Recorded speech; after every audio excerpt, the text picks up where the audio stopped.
vais vous poser des questions, vous allez me poser des questions, mais nous avons tous le thème qui s'appelle l'église sociale. On n'oublie pas ça. Ça va? C'est quoi l'église? Est-ce que quelqu'un a une idée de savoir ce que c'est qu'une église?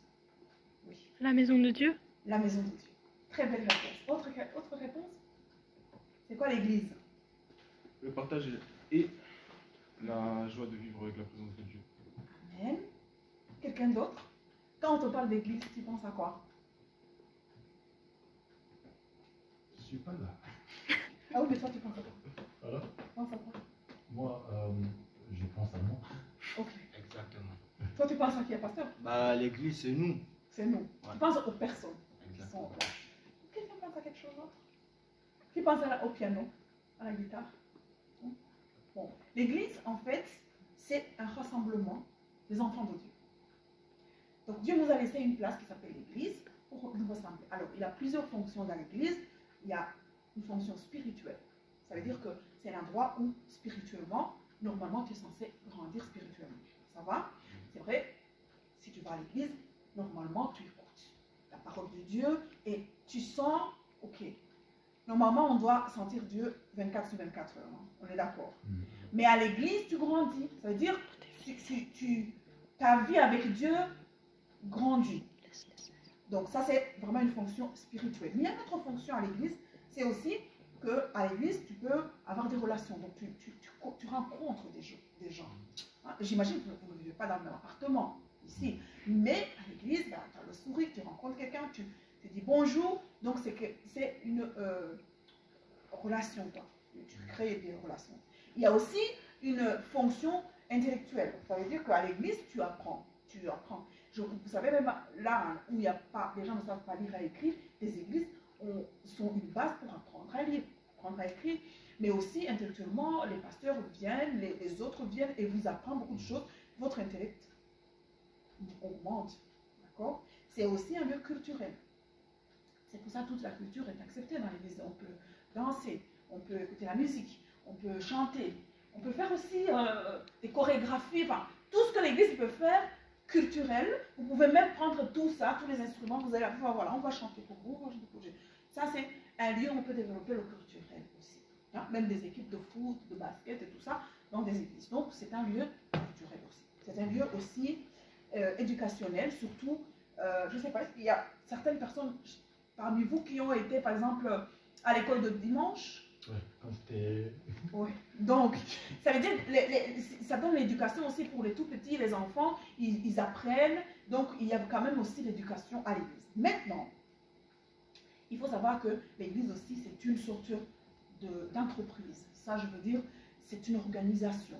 Hein? Vous devez avoir une organisation, savoir, voilà, c'est qui dirige quoi, qui fait quoi. Il y a des offrandes, on doit dire ci, on doit... Donc, c'est une organisation. Il y a tout un comité, il y a toute une organisation, donc c'est une entreprise.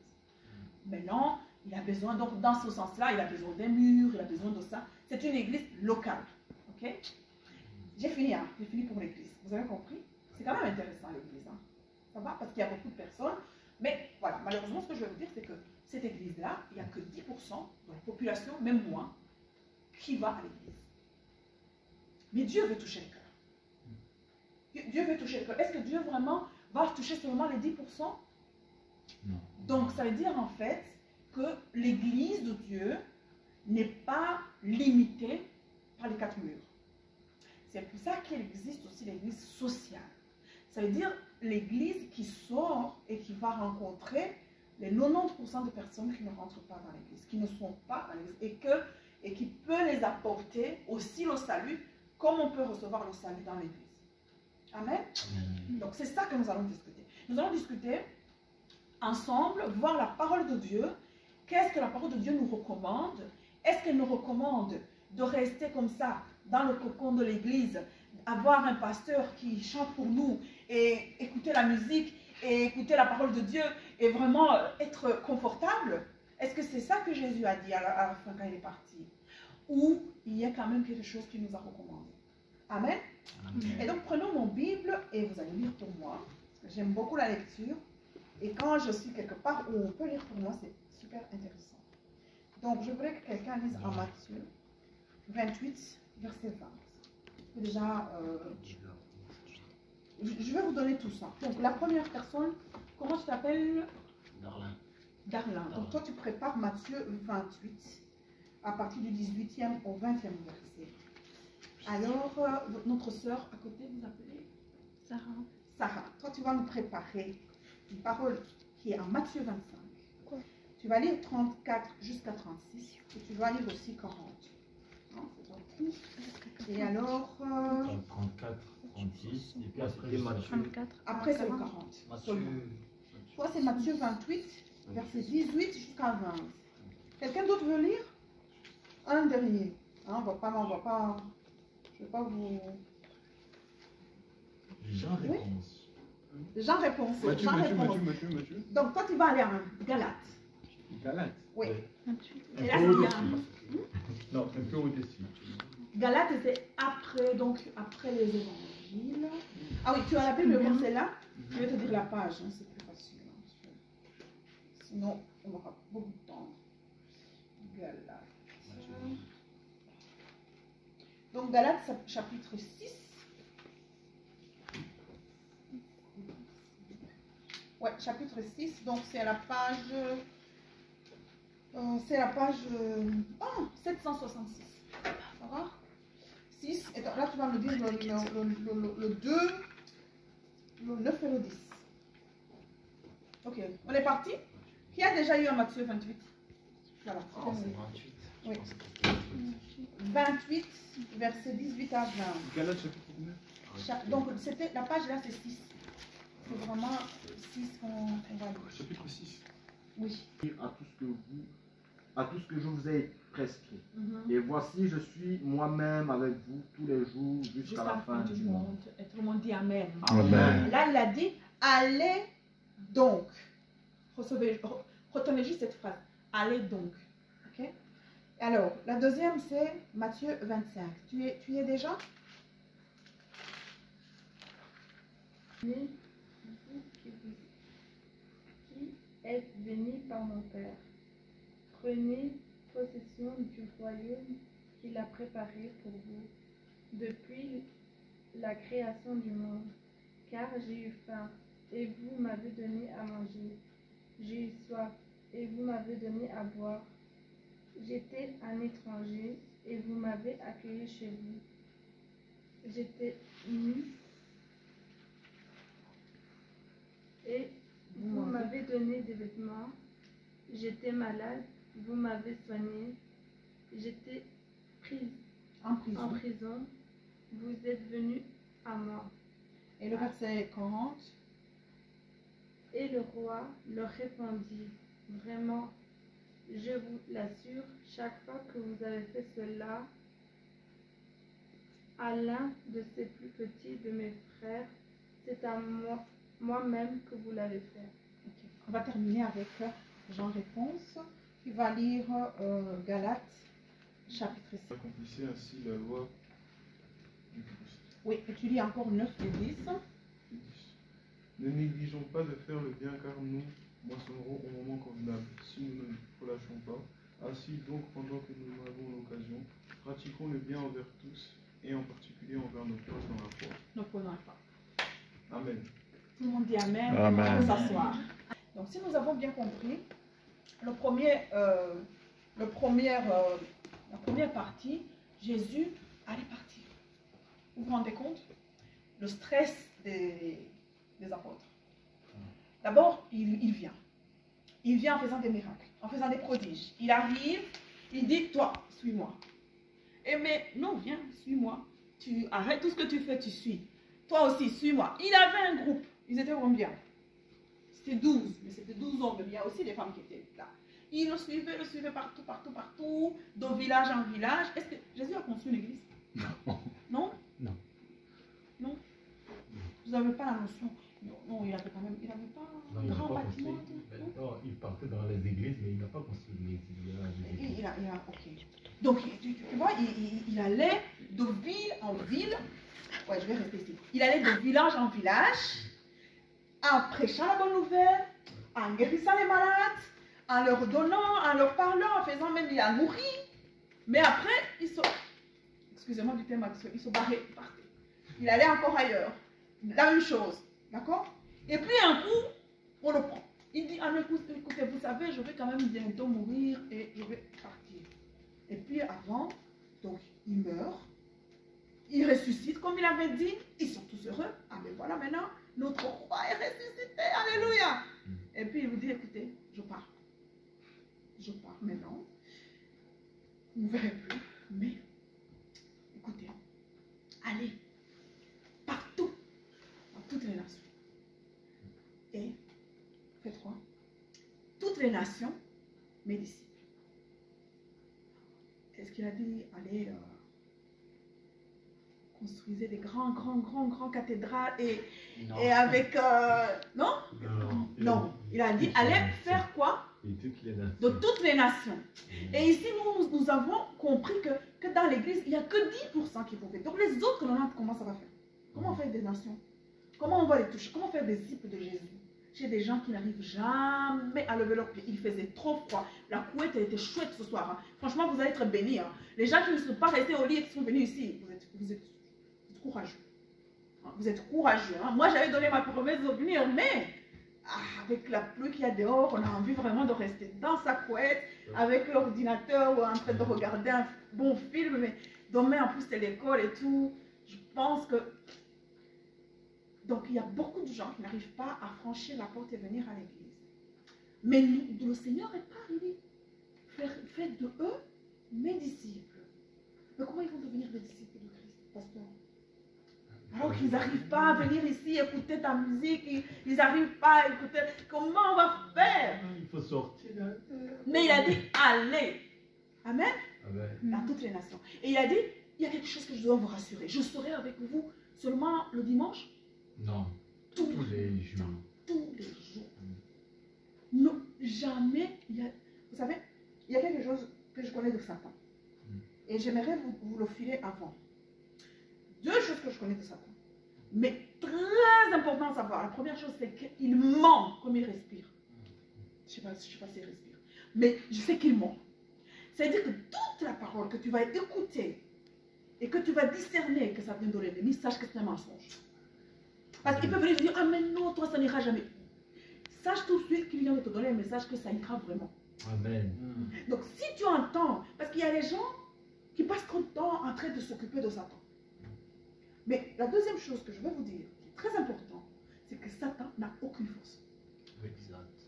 Donc si tu prends ton temps à te battre avec quelque chose, je te donne une feuille, et tu passes toute ta vie en train de te battre avec une feuille, est-ce que vraiment, c'est toi qui manques l'énergie? Donc, les deux choses à retenir de Satan. La première, c'est que Il ment. il ment. C'était je me souviens, on nous a dit quand j'étais très jeune, j'ai reçu le Seigneur, j'avais 15 ans. Et quand j'ai reçu le Seigneur, après on nous a raconté que non, il y avait une jeune fille qui était zélée, qui travaillait pour le Seigneur, et il a rencontré Satan. Et Satan a dit, je t'aurais tué, sauf que je vois que tu vas vivre jusqu'à 80 ans. Et la fille a dit, ah, je vais vivre jusqu'à 80 ans. Je vais commencer à diminuer ma vie spirituelle, c'est trop là, c'est trop, je prie trop.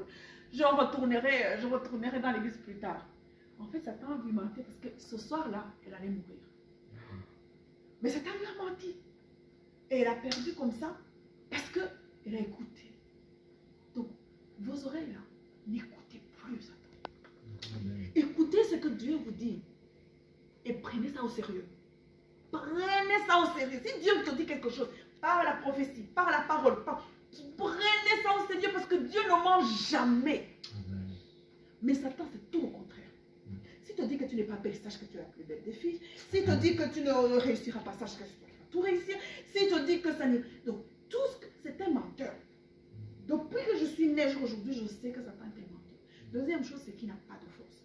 Comme il ment, il va te dire, ah moi sinon je vais détruire, je vais faire ça à ta famille, tu verras tout. Il va te raconter des choses, mais en fait il n'a pas de force. Nous sommes plus forts Amen. que Satan. Pas nous, pas notre nature, mais celui qui est en nous. Amen. Donc dès que tu reçois Jésus, même le plus petit des royaumes, il n'a même pas besoin de se battre avec Satan. Mais quand il t'a menti que tu dois te battre, tu pars déjà loser. Tu pars déjà loser quand tu vas commencer. Ça, c'est un parenthèse. Jésus a dit, je serai avec vous jusqu'à la fin. Amen.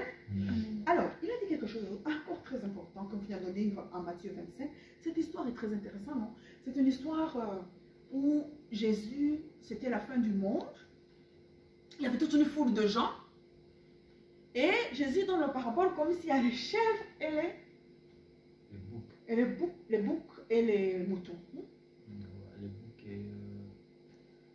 Une harmonie dans Ah, ça c'est compliqué. Ouais, mais c'est des sortes de moutons, hein, disons, et des chèvres. Bon, on va faire ça comme ça. Les boucs, ce sont les chèvres. Donc, il a dit, il y avait donc les boucs et les chèvres. Et les boucs et les moutons. Il y avait ceux qui étaient à droite et ceux qui étaient à gauche. Bon, peu importe. L'important, c'est qu'il a dit, vous allez aller au ciel, parce que quand j'avais faim, vous m'avez nourri. Quand j'étais en prison, vous m'avez visité. Quand je ne veux pas de quoi m'habiller, vous m'avez habillé. Mais eux, ils ont dit, mais Jésus, Seigneur Dieu, quand est-ce que tu étais en prison? Hein? Est-ce que tu avais fait un crime? Nous, on ne t'a jamais vu. Le jour où vous l'avez fait pour le plus petit, c'est là, adieu. On parlait de l'église sociale, d'accord? Parce que des fois, tu veux faire des grosses choses à Dieu. Tu dis, Seigneur Jésus, je vais te faire un truc aujourd'hui, vraiment. Je vais jeûner. Ou je sais pas, qu'est-ce que tu as déjà fait pour Dieu? Quelqu'un a déjà fait quelque chose pour Dieu? Ça vous arrive, hein? Le fait déjà de venir ici. Vous voulez que je vous dise quelque chose que j'avais fait pour Dieu un jour? Enfin, j'avais 15 ans, quelque chose. On m'avait dit que quand tu jeûnes 4 jours, tu vois un dixième du ciel. Je ne sais pas qui nous avait passé. Tu vois, quand tu viens de connaître le Seigneur, tu as plein d'informations, des fois des vrais, des faux, voilà. Mais on nous avait dit, ouais, si tu passes 4 jours sans rien manger, sans rien boire, clairement, tu as 10%. 10%, donc c'est quand même beaucoup. 10% de Dieu te montre quand même 10%.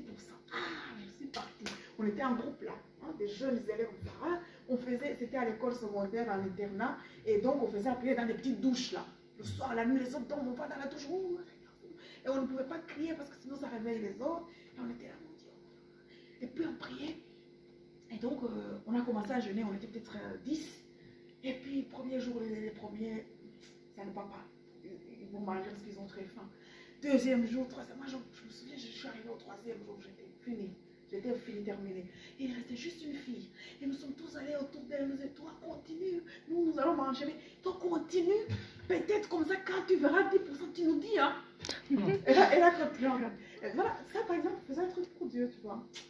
Donc, il y a des choses que souvent on dit, mais Seigneur, j'ai quand même fait un truc pour toi. J'ai aidé un pauvre. Mais, sachez que ce que vous faites pour vous, hein, c'est pour votre récompense. Mais si tu vas faire le social, comme je dis ici, si vous voyez les gens qui sont dans le besoin, vous allez les aider, là vous êtes en train de servir Dieu. Amen. Ah, moi je croyais que servir Dieu c'est de prendre le micro ici et parler seulement. Moi je croyais que servir Dieu c'était de chanter dans la chorale. Servir Dieu c'est d'aller rencontrer ceux qui sont dans le besoin. C'est ça, hein? Oui, c'est ça. Amen. On est d'accord, pasteur? Amen. On est d'accord, hein? Ah oui. Tu as besoin qu'on vienne à la chorale, je sais. Ah oui, mais non, ça c'est la Je vérité. sais. Mais servir Dieu, c'est quoi? C'est quand même, C'est sorti. c'est sortir, comme tu as dit. Dieu même a dit, j'étais malade. Donc, si tu entends quelqu'un qui est malade, c'est pas grave. 10 minutes, tu vas, tu lui dis, je suis chrétien, je prie pour toi. Là, tu as touché Dieu. Amen. Parce que j'étais malade, dis-moi, est-ce que Dieu a été malade quand? Oui. Hein? Amen. Donc, ça veut dire qu'il faut se méfier des gens qu'on rencontre, c'est Dieu. Tu trouves quelqu'un dans la rue en train de te demander, c'est peut-être Dieu. C'est peut-être Dieu qui est en train de te dire de l'aider. C'est peut-être Dieu. Mais c'est sérieux ça. Tu nous as lu ça, non? Il a dit, j'étais dans le besoin, j'étais nu. Tu as rencontré quelqu'un qui est nu dans la rue, qu'est-ce que tu vas faire? Ne touche pas ça. Hein? Mais c'est peut-être Dieu. C'est peut-être Dieu. Tu as deux pulls, vas-y, prends un pull, oui, c'est bon. Tu comprends? Peut-être que tu donnes à Dieu. Mais donc, ce verset-là, moi, ça me parle. Ça me parle quand je vais travailler pour Dieu. Ah, et alors, on va terminer, et puis je vous parle de l'église sociale. Je ne prends pas beaucoup de temps parce qu'après, je laisserai le temps de poser des questions, et on fera ça. Donc, le 6, surtout, tu sais, quand on prend beaucoup de temps, les premières choses, on les oublie. Donc, j'aimerais quand même vous n'oubliez pas, surtout qu'on ne prend pas note ici. Vous êtes très intelligent. Ça veut dire que vous allez tout retenir comme ça. Dans la tête, tout. Ok, je vais faire quelque chose. Le résumé que j'ai fait, je vais donner à pasteur. Comme ça, il vous donnera si vous avez... Ok? Le Galates 6, il dit que ne nous laissons pas... Non, ça commence en disant que Aidez-vous les uns les autres pour apporter vos fardeaux. Amen. Je vais vous dire quelque chose qui est très important. Vous savez que Dieu, il peut tout. Mais il y a quelque chose qu'il a besoin. Dieu a besoin d'un corps. Dieu ne peut pas. Est-ce que Dieu peut. Bon, ok, on va admettre, pasteur. Dieu peut parler là-bas dans le mur. Nous sommes là, oh mes enfants. Mais non, ce n'est pas cette voix qu'il a choisie. Lui, il a besoin d'un corps pour faire ce qu'il veut. Amen. Ça veut dire que Dieu a besoin de toi, par exemple, pour venir dans ta bouche et parler. Il a besoin que tu lui prêtes ta bouche. Amen. Il a besoin peut-être que tu lui prêtes tes yeux, pour qu'il te montre une vision. Ce n'est pas la magie, c'est Dieu qui veut travailler à travers nous. Il a besoin que le malade, c'est toi qui pries pour lui. Parce que Dieu n'a pas de main physique. Il a besoin de tes mains physiques pour aller toucher le malade. Ce n'est pas toi qui vas guérir. Mais comme tu as prêté tes mains, hein, la prochaine fois, hein, si vous voulez prier pour les malades, si ça vous arrive, demande à Dieu, Dieu, je te prête mes mains. Utilise mes mains. Je te donne mes mains. Hein, on ne va pas prêter quand même, on va dire, ramène-moi. Je te donne mes mains. Il faut donner, hein, parce que quand tu donnes tes mains à Dieu, tu ne vas plus les utiliser dans le mauvais. En fait, c'est très facile de suivre le Seigneur. C'est que tu dois lui donner tout. Quand tu lui donnes tout, tu lui as donné tes bras, comment tu vas encore te battre? Amen. Tu as donné ton corps, comment tu vas encore l'utiliser dans le péché? Ce n'est pas possible. Quand tu donnes à Dieu, ne prête pas. Parce qu'il y a des gens qui prêtent. Ils disent, Seigneur, je te prête ma bouche maintenant, tu peux parler. Après, moi-même, je vais dire. Hein, je vais dire ce que je pense. Donc là, tu as juste donné un petit temps. C'est pour ça qu'on va voir quelqu'un qui parle bien d'un côté et puis il parle mal. C'est qu'il a repris sa bouche de Dieu, il a pris lui-même. Mais voilà, ce que j'ai envie de dire ici, Dieu a besoin de nous pour aller parler. Peut-être qu'il pouvait venir trouver là-bas et vous dire tout ce que je suis en train de vous dire. Mais non, il m'a dit, moi je viens et il met quelque chose en moi pour que je vous dise ce que Dieu dit. Il met quelque chose en pasteur pour qu'il vous dise ce que Dieu dit. Donc ce n'est pas pasteur qui vous dit. C'est Dieu qui a accepté que Dieu utilise sa bouche. Toi aussi, il va peut-être te montrer quelque chose. Si tu es d'accord qu'il t'utilise, il va te dire les choses des autres. Mais Dieu ne t'utilise pas pour ton bien seulement. Il veut toucher, hein, on a dit, toutes les nations. Donc toutes les nations, ça veut dire que chacun d'entre vous a une nation quelque part qui doit aller toucher. Alléluia. On est en train de parler de vie sociale. Et donc ici, il dit que aidez-vous les uns les autres. Apportez vos fardeaux. C'est cette manière que vous accomplissez la loi du Christ. Ça, c'est la loi du Christ. Avant, vous savez, qui a déjà ouvert la Bible dans l'Ancien Testament? Moi. L'Ancien Testament. Moi, je lis beaucoup l'Apocalypse. Apocalypse, c'est pas l'Ancien. Je parle, moi, le truc avant. Moi. Avec la Genèse. La Genèse. Nombre et tout ça. Mais vous savez les lois qu'il y a? Il y a des millions. Je ne sais même pas le chiffre. Il y en a 2000. 2000 lois. 2000 lois. C'est impossible. C'est impossible de les suivre. Mais il y a une seule loi de Christ. C'est ça. On vient de le lire. C'est quoi? Aidez-vous les uns les autres à lui. C'est l'amour. De cette manière, vous accomplissez la loi du Christ. C'est l'amour. Amen. C'est simple. C'est très simple. Mais attention de l'amour, attention, parce que c'est un mot dur et difficile et compliqué. Hein.